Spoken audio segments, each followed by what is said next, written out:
మీరేం చేస్తారో తెలీదు. మగధీరుడు అల్లూరి సీతారామరాజుగా మొత్తం జీవించేశాడు. అందరి తోటి నటుల మీద అమితమైన ఇష్టం చూపించేవాడు. అందరికీ ఫ్రెండ్ రామ్ చరణ్.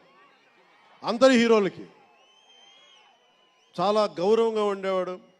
సంవత్సరానికి 100 రోజులు మా నాన్న ఏ పేరు మీద ఏం తలుచుకొని పెట్టాడో తెలియదు, కానీ 100 రోజులు సంవత్సరంలో 365 రోజులు కనీసం 100 రోజులు అయ్యప్ప స్వామి మాల అంటాడు, ఆంజనేయ స్వామి మాల అంటాడు.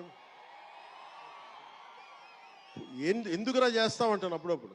క్షమించాలి రామ్ చరణ్ గారు రే అంటున్నందుకు. పర్లేదు కదా.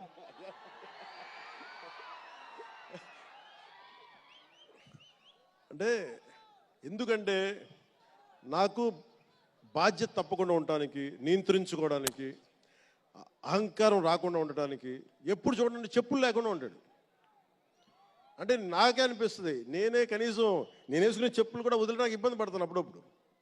అలాంటిది రామ్ చరణ్ చెప్పులు లేకుండా మామూలు హీరో కాదు, హాలీవుడ్ దాకా వెళ్ళాడు, ఆస్కార్కి వెళ్ళాడు. అక్కడికి వెళ్ళి ఎంత గుండె ధైర్యం అంటే, నేను చెప్పులు వేసుకుంటా, అవసరమైతే మంచి సూటు బూట్ వేసుకుని తయారవుతాడు, లేదంటే అయ్యప్ప స్వామి మాలేసుకుని కనిపిస్తూ ఉంటాడు. అంటే వ్యక్తిత్వంలో ఎంత బలం ఉండాలి ఆ వ్యక్తికి.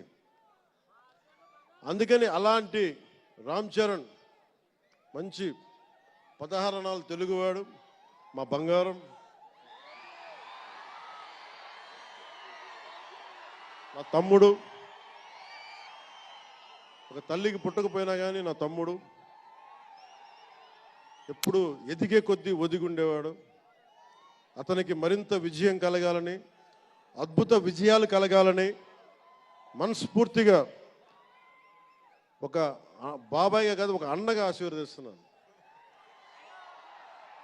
I love you, Ram Charan. I love you all.